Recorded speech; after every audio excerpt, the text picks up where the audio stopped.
बिस्मिल्लाहिर्रहमानिर्रहीम। अस्सलाम वालेकुम। मैं उम्मीद करता हूं कि आप लोग खैरियत और आफियत के साथ होंगे। अल्लाह ताला हम सबको अपने हिफ्ज़ और ईमान में रखे। आज हम लोग 9th क्लास केमिस्ट्री के लेक्चर नंबर 7 को डिस्कस करने जा रहे हैं और आज का जो हमारा टॉपिक है वो है रिलेटिव एटॉमिक मास। ठीक है, ये रिलेटिव एटॉमिक मास का कॉन्सेप्ट जो है वो आज हम लोग पढ़ेंगे। तो आइए पहले देखते हैं कि बुक के ऊपर ये टॉपिक आपको कहां पे मिलेगा और कैसे मिलेगा। तो सबसे पहले बुक के ऊपर ये आपको एक डेफिनेशन है जो कि हेडिंग के नीचे जो वर्डिंग लिखी हुई है इसकी बेटा 4th लाइन में ये आपको जो है वो मिल जाएगी। तो आइए हम पहले इसकी डेफिनेशन को समझते हैं कि रिलेटिव एटॉमिक मास जो है एक्चुअली इसकी डेफिनेशन क्या होगी। तो हमारे पास रिलेटिव एटॉमिक मास जो है ये टर्म रिलेटिव से निकली है, रिलेट करना, कंपैरिजन करना। पहले जो केमिस्ट थे वो किसी भी चीज के एटॉमिक मास को कंपेयर करके निकाला करते थे। ठीक है, यानी कि क्योंकि एटम एक इतना स्मॉल पार्टिकल है कि वो हमें दिखाई नहीं देता। अब जाहिर बात है कि अगर हम उस एटम को देख नहीं सकते तो उसके मास को एग्जैक्टली मालूम करना वो केमिस्ट के लिए एक बहुत बड़ा चैलेंज था। जैसे कि अगर आप एक स्मॉल डॉट पेंसिल से लगाते हैं तो उस डॉट के अंदर भी, ठीक है, हमें तकरीबन लाखों की तादाद में कार्बन के एटम्स मिल जाते हैं।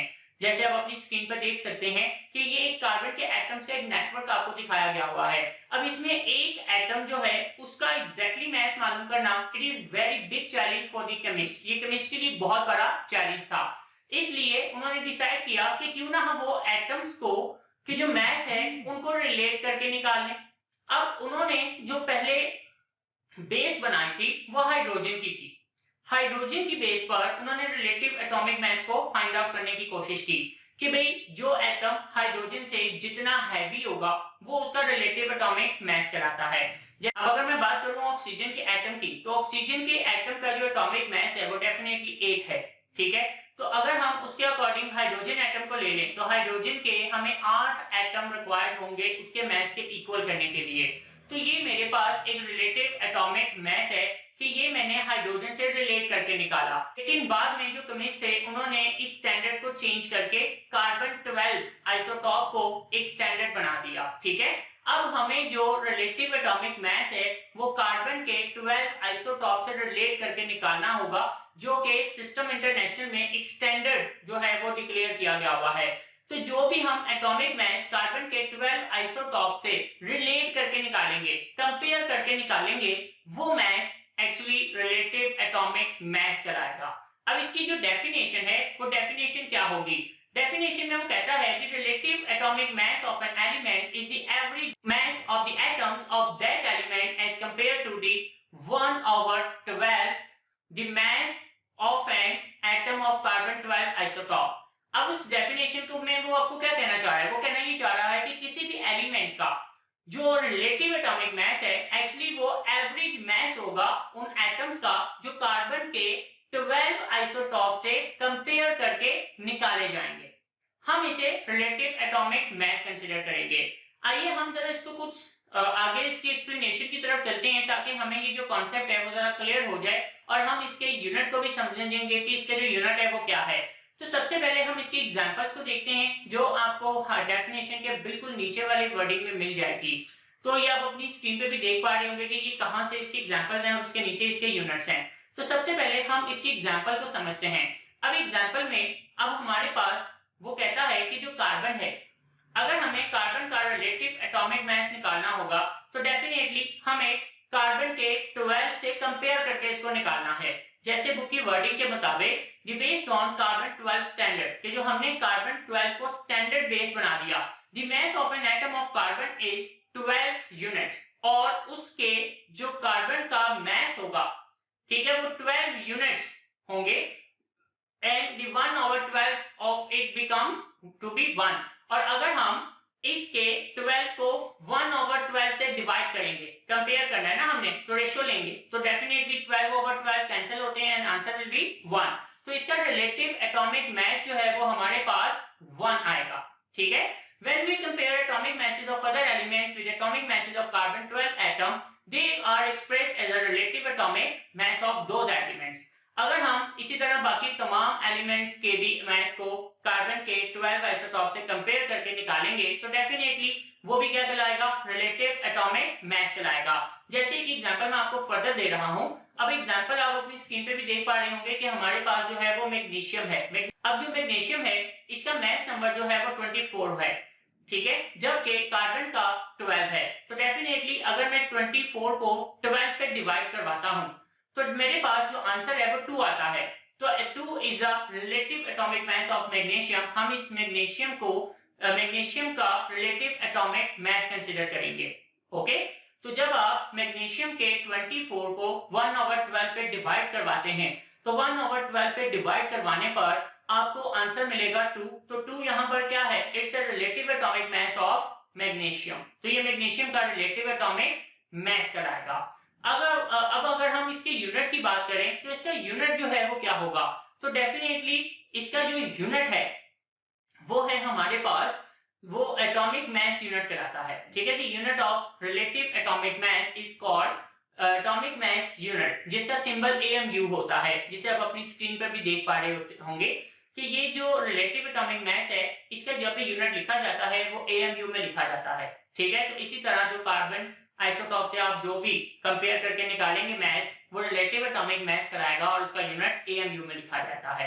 अब सिमिलरली अगर हम बात करें तो हमारे पास इसको कैलकुलेट कैसे करेंगे, ठीक है। अगर हम इसकी कैलकुलेशन देखें तो हम चूंकि मेजरमेंट है वो डेफिनेटली AMU की बजाय ग्राम्स में होती है, तो हम इसको ग्राम में भी कन्वर्ट कर सकते हैं with the help of the following relationship, एक रिलेशनशिप की मदद से। अब वो रिलेशनशिप जो आप अपनी स्क्रीन पर भी देख पा रहे होंगे कि 1 AMU जो है it is equal to 1.66 into 10⁻⁻24 gram, कि 1 AMU जो है वो ग्राम के अंदर उसकी वैल्यू क्या होगी 1.66 into 10⁻⁻24 ग्राम, ठीक है। क्योंकि AMU जो है वो एक यूनिट है, अगर आपने इसको ग्राम में चेंज करना है तो आपको ये वैल्यू लेनी होगी क्योंकि AMU ग्राम में इस वैल्यू के इक्वल है। अब इसी तरह हमारे पास जो मास है प्रोटॉन का, न्यूट्रॉन का और इलेक्ट्रॉन का, अगर हम उसे ग्राम में चेंज करना चाहें तो हम इस रिलेशनशिप से उसे कन्वर्ट कर सकते हैं। जैसे कि मास ऑफ प्रोटॉन जो है वो 1.0073 AMU होता है, लेकिन अगर आप उसे ग्राम में चेंज करना चाह रहे हैं तो डेफिनेटली आपको उसे 1.66 into 10⁻⁻24 से जो है वो क्या करवाना होगा, मल्टीप्लाई, ठीक है। जब आप उसे मल्टीप्लाई करवाएंगे तो डेफिनेटली आपके पास आंसर आएगा 1.672 into 10⁻⁻24 ग्राम। इसी तरह आप न्यूट्रॉन के भी मास को कन्वर्ट कर सकते हैं और इलेक्ट्रॉन के भी मास को कन्वर्ट कर सकते हैं। तो ये आपके पास जो है वो रिलेशनशिप है जिससे आप AMU को ग्राम में चेंज कर पाएंगे। हमारे नेक्स्ट टॉपिक की तरफ, और हमारा जो नेक्स्ट टॉपिक है वो है केमिकल फार्मूला। केमिकल फार्मूला ये एक इंपॉर्टेंट टॉपिक है इस चैप्टर के अंदर जिसे आपने समझना होगा। इसमें हम डिफरेंट टॉपिक्स को समझेंगे जैसे कि how to write a chemical formula, कि हमें केमिकल फार्मूला को कैसे लिखेंगे।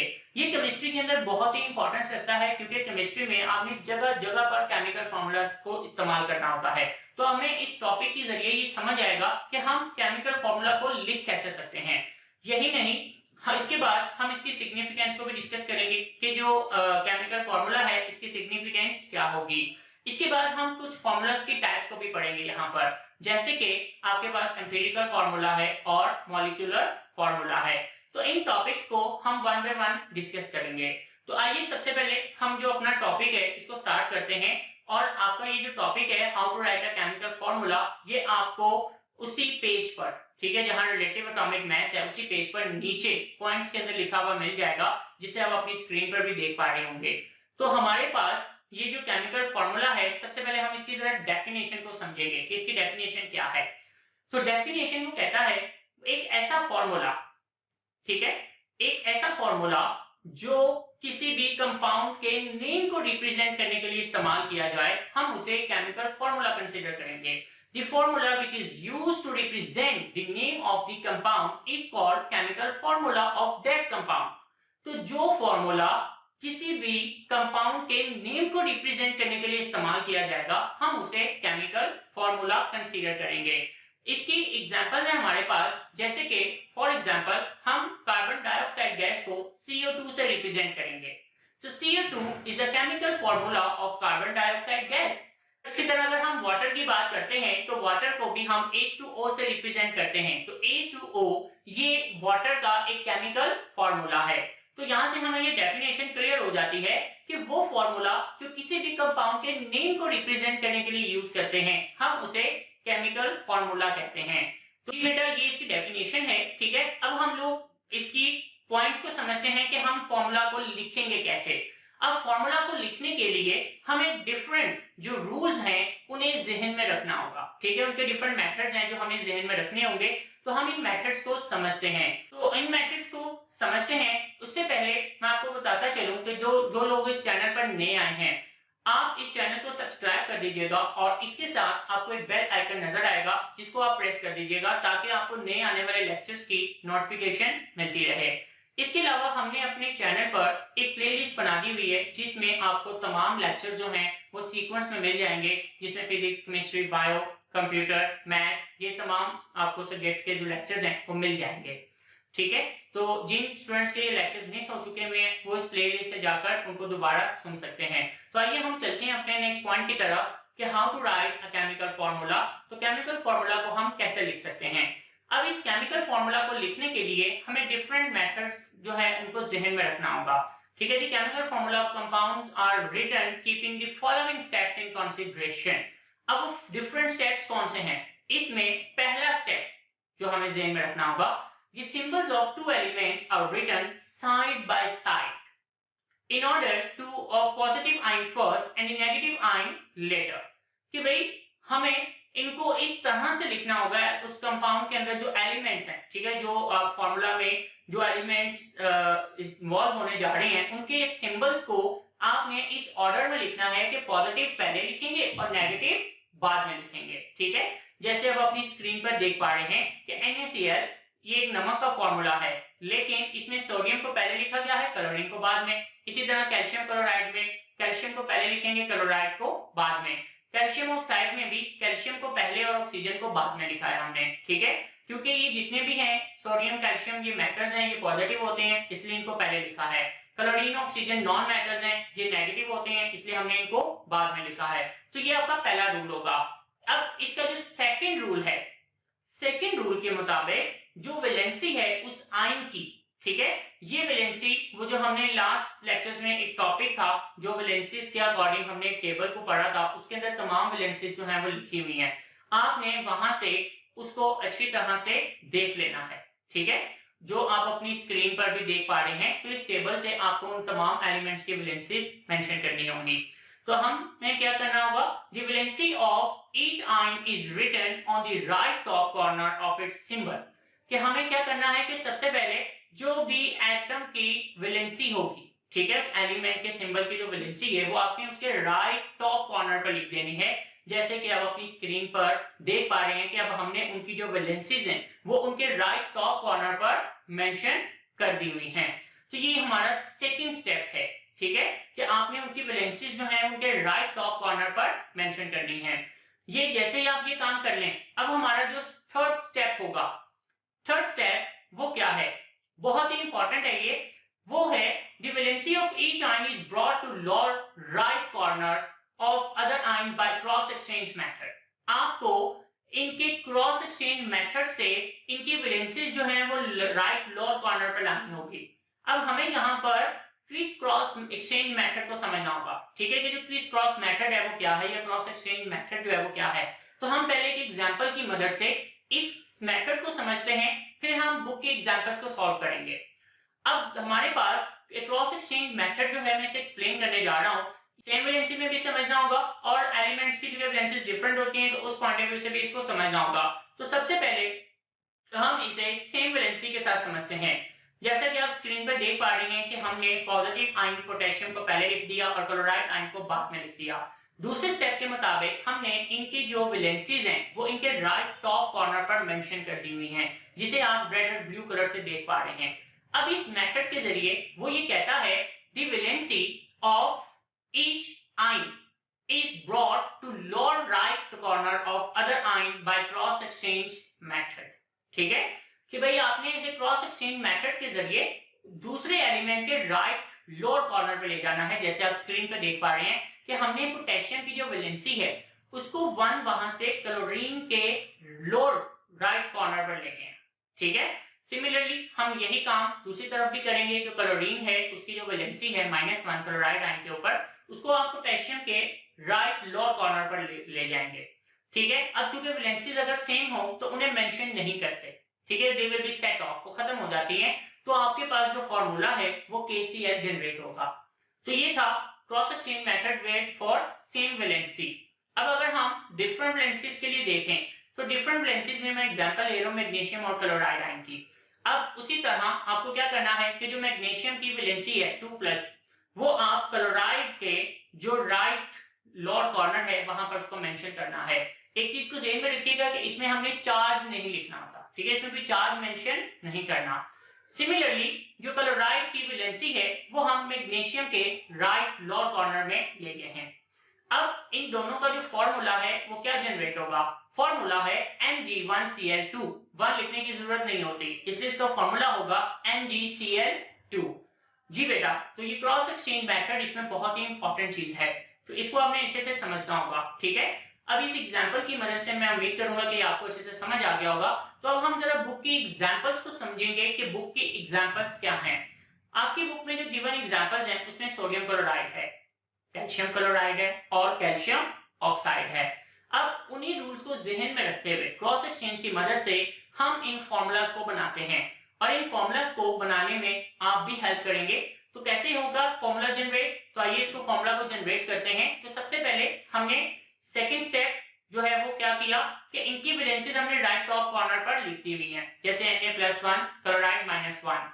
अब हम नेक्स्ट क्या करेंगे कि जो क्लोरीन की -1 वैलेंसी थी और सोडियम की जो +1 वैलेंसी है उसे हम क्लोरीन के लोअर कॉर्नर पर ले गए राइट साइड पे। सिमिलरली क्लोरीन की जो वैलेंसी है -1 उसे हम सोडियम के राइट कॉर्नर पर ले गए, ठीक है, लोअर साइड पर। तो इसका जो फॉर्मूला है वो क्या जनरेट होगा? NaCl।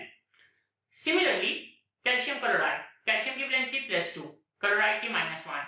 अब वैलेंसी सेम नहीं है, ठीक है, तो हमें cross exchange for different valency जो उसको अडॉप्ट करना होगा। अब क्या करेंगे कि जो कैल्शियम की वैलेंसी 2+ है उसे हम क्लोरीन के राइट लोअर कॉर्नर पर ले गए हैं। इसी तरह जो क्लोरीन की माइनस वैलेंसी 1 है, ठीक है, -1, उसे हम कैल्शियम के राइट लोअर कॉर्नर में ले जाएंगे। अब इन दोनों को जब आप मेंशन करेंगे तो फॉर्मूला क्या जनरेट होगा? Calcium chloride CaCl2।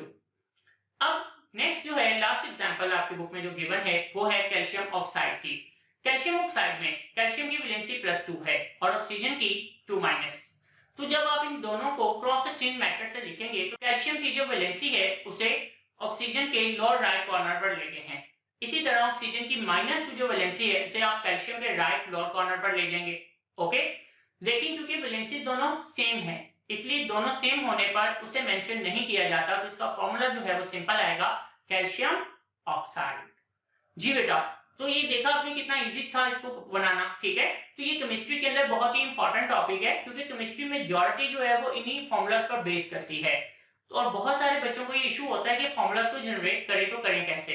अब हम लोग चलते हैं अपने नेक्स्ट पॉइंट की तरफ, ठीक है, कि नेक्स्ट पॉइंट है कि अगर इनकी वैलेंसी सेम है तो उसे नहीं लिखा जाता और अगर इनकी वैलेंसीज डिफरेंट है तो उनको एज इट इज मेंशन किया जाएगा, जैसे अभी आपने क्रॉस एक्सचेंज मेथड में देखा है, ठीक है। तो अभी आपके सामने स्क्रीन पर वो फॉर्मूलाज भी मेंशन है, आप वहां से इस पॉइंट को रिपीट कर सकते हैं कि जो वैलेंसी सेम है उसे हम कैंसिल कर देंगे। सेट ऑफ का मतलब है कैंसिल कर देना, और अगर वो डिफरेंट है तो उनको एज इट इज मेंशन कर दें। इसी तरह अब हमारे पास जो इसका लास्ट और 5th पॉइंट है वो क्या है? अगर हमारे पास कोई एक आयन है, ठीक है, जो कि डिफरेंट एटम्स या ग्रुप ऑफ एटम से बना हुआ है, तो हम उसे एक्चुअली एक रेडिकल का नाम देंगे। ये इसकी डेफिनेशन भी है रेडिकल की, जिसे हम कुछ इस तरह से डिफाइन करेंगे, radical is a group of atom having some charge, कि ये कोई भी एटम का ग्रुप होता है जिसके ऊपर एक चार्ज होगा और एटम के ऊपर जो चार्ज मेंशन होगा वो उस रेडिकल की वैलेंसी कंसीडर होती है, ठीक है। जैसे कि आप स्क्रीन पर देख सकते हैं कि SO4 2- और आपके पास बुक की स्टेटमेंट में लिखा हुआ है PO4 3-, तो ये रेडिकल्स हैं और इनके ऊपर जो चार्ज लिखा हुआ है वो उस रेडिकल की वैलेंसी है। तो हमें इसको भी जब फॉर्मूलाज में लिखना होता है तो उसके लिए हमें वही थर्ड और फोर्थ रूल को फॉलो करना होगा। वो क्या है? नंबर 1, उसी तरह हमें पहले क्रॉस एक्सचेंज मेथड को फॉलो करना है, ठीक है। और दूसरी बात, वैलेंसी सेम है तो नहीं लिखेंगे, और अगर डिफरेंट है तो उनको एज इट इज मेंशन कर दिया जाएगा। तो आइए इसकी भी जरा एग्जांपल को समझते हैं। एग्जांपल में हम सबसे पहले एल्युमिनियम सल्फेट को देखेंगे। ये आपकी बुक में जस्ट वर्डिंग में लिखा हुआ है, लेकिन हम इसको करके देखते हैं कि वाकई ये फॉर्मूला जनरेट होगा। तो उन्हीं रूल्स को हमने फॉलो करना है। सिमिलरली एल्युमिनियम के ऊपर जो 3+ है वो उसकी वैलेंसी है, और हम इस वैलेंसी को सल्फेट के राइट लोअर कॉर्नर पर ले जाएंगे। अब इसमें आपको सल्फेट के बाहर एक ब्रैकेट लगी हुई नजर आ रही होगी। ये जो ब्रैकेट है ये दरअसल एक ग्रुप ऑफ एटम है, तो इसके लिए हमने ब्रैकेट का इस्तेमाल किया है, ठीक है। रेडिकल के लिए याद रखिएगा, जब भी उसके साथ आपने कोई वैल्यू लिखनी है तो ब्रैकेट के साथ लिखेंगे, ओके। तो ये हमने रूल फॉलो किया क्रॉस एक्सचेंज का। सिमिलरली जो सल्फेट की वैलेंसी थी 2- वो आप एल्युमिनियम के लोअर राइट कॉर्नर पर ले जाएंगे। अब चूंकि दोनों के वैलेंसी सेम नहीं है तो कैंसिल आउट तो नहीं होगी, तो इसलिए फॉर्मूला क्या जनरेट होगा? तो Al2SO4 होल थ्राइस, इसे होल थ्राइस बोलेंगे। तो ये इसका फॉर्मूला है जो हमने जनरेट कर लिया। अब दूसरी एग्जांपल है कैल्शियम फॉस्फेट। कैल्शियम की वैलेंसी याद हो जानी चाहिए 2+ और फॉस्फेट की 3-। उसी तरह कैल्शियम की जो वैलेंसी है उसे फॉस्फेट के लोअर राइट कॉर्नर पर ले देंगे, लेकिन हमें क्या लगानी है? ब्रैकेट, क्योंकि ये एक रेडिकल है, और ब्रैकेट के बाहर हमने 2 लगा दिया, ठीक है। सिमिलरली जो फॉस्फेट की वैलेंसी है 3-, आप उसे कैल्शियम के लोअर राइट कॉर्नर पर ले गए हैं। अब इन दोनों की वैलेंसी सेम नहीं है तो सेट ऑफ नहीं होंगी, इसलिए इन दोनों की वैलेंसीज को हमें कैसे मेंशन करना है? Ca3PO4 होल ट्वाइस, इसे होल ट्वाइस बोलेंगे, ठीक है। तो ये इसका फॉर्मूला था। तो जी बच्चे, ये उम्मीद करता हूं कि आपको ये जो उम्मीद करता हूं कि आपको ये आज का टॉपिक जो है वो अच्छे से समझ आ गया होगा। और ये जो टॉपिक है वो बोर्ड में लॉन्ग कैटेगरी में भी आ चुका हुआ है, ठीक है। ये बोर्ड में लॉन्ग के लिहाज से बहुत ही इंपॉर्टेंट टॉपिक है, और वैसे भी केमिस्ट्री की बेस के लिए ये बहुत इंपॉर्टेंट टॉपिक है। तो इस वीडियो को आपने लाइक करना है और ज्यादा से ज्यादा शेयर करना है फ्रेंड्स के साथ, और इस चैनल को सब्सक्राइब करना मत भूलिएगा, और इसके साथ बेल आइकन को भी प्रेस कर दीजिएगा ताकि नए आने वाले लेक्चर्स की नोटिफिकेशन आपको मिल जाए। मुझे इजाजत दें, अल्लाह हाफिज।